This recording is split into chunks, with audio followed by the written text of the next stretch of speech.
तो दोस्तों वैसे तो फिजिक्स वाला एंड एमबी का अलॉटमेंट ऑलरेडी आपको देखने को मिल गया है एंड इन दोनों आईपीओ में रिटेल कोटा में जो लोग भी अप्लाई किए थे उन्हें रिटेल कोटा में भी एंड इवन एचएनआई कोटा में भी 100% अलॉटमेंट मिल गया है। इसीलिए दोस्तों जो लोग भी इस आईपीओ में अप्लाई किए थे वो आज बहुत ही ज़्यादा कन्फ्यूजन में है कि आखिर अब 18 नवंबर को इस आईपीओ का लिस्टिंग होने वाला है, तो लिस्टिंग के दिन उन्हें इस आईपीओ में कैसी स्ट्रेटजी बनानी चाहिए ताकि इन दोनों आईपीओ में उन्हें कम से कम लॉस हो सके एंड ज़्यादा से ज़्यादा प्रॉफिट गेन हो सके। तो अगर सेम क्वेश्चन दोस्तों आपके मन में भी है तो ये वीडियो बिल्कुल आपके लिए है, क्योंकि इस वीडियो में हम लोग इन दोनों आईपीओ की लिस्टिंग स्ट्रेटजी का कंबाइंड डिस्कशन करने वाले हैं एंड बात करेंगे कि आखिर हमें इस आईपीओ को होल्ड करनी चाहिए, सेल करनी चाहिए या फिर हमें इस आईपीओ में फ्रेश एंट्री बनानी चाहिए। जी हाँ दोस्तों, अभी फिलहाल आईपीओ मार्केट काफ़ी अच्छा चल रहा है, इसीलिए हम लोग एकदम डिटेल में बात करेंगे कि क्या हमें इन दोनों आईपीओ में फ्रेश एंट्री बनानी चाहिए या फिर नहीं बनानी चाहिए। फ्रेश एंट्री अगर बनानी चाहिए तो शॉर्ट टर्म का व्यू लेके बनानी चाहिए या फिर लॉन्ग टर्म का व्यू लेके, इन दोनों में हमें फ्रेश एंट्री बनानी चाहिए।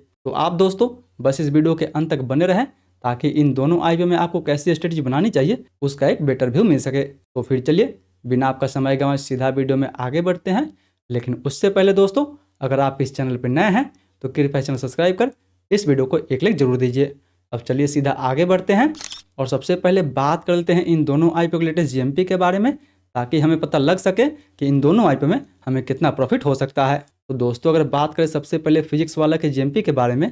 तो फिलहाल इसके ग्रे मार्केट में वही लगभग 2 से 3% के आसपास डिमांड बना हुआ है। मतलब देखा जाए तो एज पर जीएमपी कहीं ना कहीं इसके पर लॉट पे लगभग आपको 400 से लेकर 500 के आसपास तक प्रॉफिट देखने को मिल सकता है। मतलब दोस्तों इस आईपीओ का प्राइसमेंट 103 रुपये से लेकर 109 रुपये के आसपास तक रखा गया था, जबकि अगर कहीं मार्केट में इसका 3% के आसपास डिमांड बना हुआ है तो इसका एस्टिमेटेड लिस्टिंग कहीं 112 रुपये से लेकर 115 रुपये के आसपास तक आपको देखने को मिल सकता है। जबकि फिजिक्स वाला के तुलना में दोस्तों अगर बात करें एमबी के ग्रे मार्केट के बारे में, तो फिलहाल इसके ग्रे मार्केट में अभी आपको कोई डिमांड देखने को नहीं मिलेगा। जी हाँ दोस्तों, इसके ग्रे मार्केट में अभी एकदम से डिमांड जो है वो जीरो है, इसलिए इसका प्राइसमेंट 206 रुपये से लेकर 217 रुपये के बीच में रखा गया था, इसलिए इसका लिस्टिंग कहीं इसी प्राइसमेंट पे हो सकता है। जी हाँ दोस्तों, या तो इसका लिस्टिंग कहीं 206 रुपये से लेकर 217 रुपये के बीच में हो सकता है। हालांकि दोस्तों जीएमपी पे तो हमें उतना डिपेंड नहीं रहनी चाहिए, क्योंकि जीएमपी बस एक टेंटेटिव गेन होता है जो मार्केट को देखते हुए कभी भी ऊपर नीचे हो सकता है। इसका रिसेंट एग्जाम्पल आप ग्रो के आईपीओ में देख सकते हैं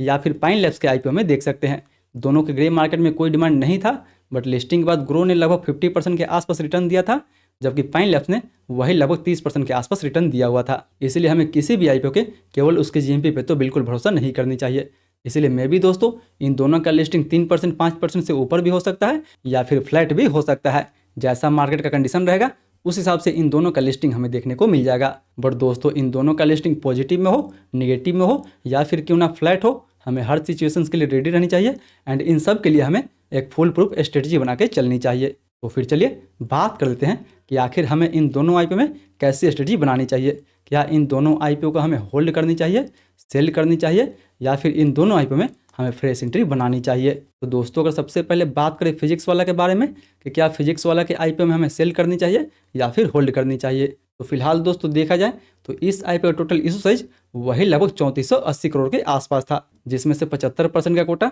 क्यूआईबी के लिए रिजर्व रखा गया था, 15% कोटा एचएनआई के लिए रिजर्व रखा गया था एंड मात्र 10% का जो कोटा था वो दोस्तों रिटेल के लिए रिजर्व रखा गया था। यानी देखा जाए तो इस आईपीओ में ज़्यादा जो पोर्शन है वो बड़े इन्वेस्टर्स का है। रिटेल का जो इस आईपीओ में पोर्शन रहने वाला है वो केवल 348 करोड़ के आसपास रहने वाला है। एंड सेम दोस्तों इसी जैसे आपको एमबी में भी देखने को मिल जाएगा। एमबी में भी क्यूआईबी का कोटा लगभग 75% के आसपास है, एचएनआई का कोटा 15% के आसपास है एंड रिटेल का कोटा वही ऑलमोस्ट 10% के आसपास है। मतलब इस आईपीओ का भी टोटल इशू साइज वही लगभग 2900 करोड़ के आसपास था, जिसमें रिटेल के लिए केवल 290 करोड़ का जो फंड है वही रिजर्व रखा गया था। इसीलिए रिटेल का जो सप्लाई आएगा इन दोनों आईपीओ में वो काफ़ी लिमिटेड रहेगा। इसीलिए अगर आप इन दोनों आईपीओ को होल्ड करना चाहते हैं तो मे भी अगर इनका लिस्टिंग इनके आईपीओ प्राइस के ऊपर होता है तो दोस्तों आईपीओ प्राइस का ही स्टॉप लॉस रख के आप चाहे तो इन दोनों आईपीओ को होल्ड कर सकते हैं। फिजिक्स वाला का स्टॉप लॉस आप 103 रुपये के नीचे या फिर 100 रुपये के नीचे रख सकते हैं, जबकि एमबी का स्टॉप लॉस आप 200 या फिर 206 के आसपास रख सकते हैं। इनके ही आईपीओ के निचले प्राइस पॉइंट का स्टॉप लॉस लगा के आप चाहें तो इन दोनों आईपीओ को होल्ड कर सकते हैं। बट दोस्तों अगर आप इन दोनों आईपीओ में रिस्क लेना नहीं चाहते हैं तो जी हाँ, आप जहाँ चाहें वहाँ इन दोनों आईपीओ को सेल कर सकते हैं, क्योंकि बहुत सारे ऐसे इन्वेस्टर्स होते हैं जो किसी भी आईपीओ में कोई भी रिस्क लेना नहीं चाहते हैं, खुलते ही वो इस आईपीओ को सेल करना प्रेफर करते हैं। तो अगर आप भी उनमें से एक है, थोड़ा सा भी रिस्क लेना नहीं चाहते हैं, तो बिल्कुल ये आईपीओ जहाँ खुल रहा है वहाँ आप अपनी मर्जी से सेल कर सकते हैं। बट अगर आपको थोड़ा बहुत रिस्क लेना है तो आईपीओ प्राइस बैंड के निचले प्राइस का स्टॉप लॉस रख के आप इन दोनों आईपीओ को होल्ड कर सकते हैं। वहीं दोस्तों अगर बात करें क्या हमें इन दोनों आईपीओ में फ्रेश एंट्री बनानी चाहिए या फिर नहीं बनानी चाहिए, बनानी चाहिए तो इन दोनों आईपीओ में शॉर्ट टर्म के लिए फ्रेश एंट्री बनानी चाहिए या फिर लॉन्ग टर्म के लिए हमें इन दोनों में फ्रेश एंट्री बनानी चाहिए। तो अगर बात करें दोस्तों सबसे पहले फिजिक्स वाला के आईपीओ के बारे में, तो नो डाउट दोस्तों ये कंपनी फंडामेंटल वाइज तो एक लॉस मेकिंग है। हालांकि अगर आप एबिटा लेवल पर देखते हैं तो एबिटा लेवल पर ये कंपनी 2025 में ही प्रॉफिटेबल बनी हुई है, बट फिर भी ओवरऑल एक लॉस मेकिंग कंपनी है। वहीं देखा जाए तो वैल्यूएशन भी कहीं ना कहीं इसका थोड़ा बहुत हाई रखा गया है। ये कंपनी जिस भी वैल्यूएशन पे अपना आईपीओ लेके आ रही है वो कहीं ना कहीं थोड़ा बहुत हाई है, बट फिर भी दोस्तों बिहार इलेक्शन को लेकर मार्केट का सेंटीमेंट काफ़ी अच्छा है। अभी जितना भी आईपीओ लिस्ट हुआ है, जैसे ग्रो हो गया या फिर पाइन लैब्स हो गया या फिर लेंसकार्ट हो गया, उनके वजह से आईपीओ मार्केट का भी सेंटीमेंट जो है वो काफ़ी अच्छा बना हुआ है। इसीलिए अगर आप इस आईपीओ में फ्रेश एंट्री लेना चाहते हैं तो अगर फिजिक्स वाला का लिस्टिंग 112 से 115 के बीच में होता है एंड मार्केट अच्छा खासा चलता है तो मे भी शॉर्ट टर्म में इसका टारगेट लगभग 130 से 145 रुपये के आसपास तक हमें देखने को मिल सकता है। जी हाँ दोस्तों, इस आईपीओ में केवल आपको बड़े बड़े इन्वेस्टर्स देखने को मिल जाएंगे, इसीलिए अगर मार्केट अच्छा चलता है तो इस आईपीओ में आपको ठीक ठाक लिस्टिंग भी देखने को मिल सकता है एंड लिस्टिंग के बाद भी ठीक ठाक चल सकता है। वैसे तो दोस्तों देखा जाए तो इसके सब्सक्रिप्शन में कुछ खास डिमांड था नहीं, क्योंकि क्यूआईबी कोटा में इस आईपीओ को लगभग 2.1 टाइम्स के आसपास तक सब्सक्राइब किया गया था, जबकि इस आईपीओ का एचएनआई कोटा पूरा भी नहीं भरा हुआ था। एचएनआई कोटा इस आईपीओ का लगभग 51% के आसपास ही भरा हुआ था। जबकि अगर बात करें रिटेल कोटा के बारे में तो दोस्तों इसका जो रिटेल कोटा है वो लगभग 1.1 टाइम्स के आसपास तक भरा हुआ था। बट फिर भी अगर देखा जाए एंकर एलोकेशंस के बारे में तो दोस्तों ये कंपनी 57 एंकर से लगभग 1562 करोड़ का जो फंड है वो रेज ऑलरेडी कर चुकी है, जिसमें से आपको काफ़ी अच्छा एंड बड़ा बड़ा एंकर का नाम देखने को मिल जाएगा, जैसे आईसीआईसीआई प्रूडेंशियल हो गया, कोटक महिंद्रा हो गया, निपॉन लाइफ हो गया, गोल्डमैन सैक्स हो गया, आदित्य बिरला सन लाइफ हो गया, मोतीलाल ओसवाल हो गया, टाटा इन्वेस्टमेंट हो गया या फिर इडेलवेस जैसे बड़े एंकर का नाम आपको देखने को मिल जाएगा। इसलिए अगर मार्केट अच्छा रहता है तो ठीक ठाक इस आईपीओ में लिस्टिंग गेंस भी मिल जाएगा एंड लिस्टिंग के बाद भी ठीक ठाक चल सकता है।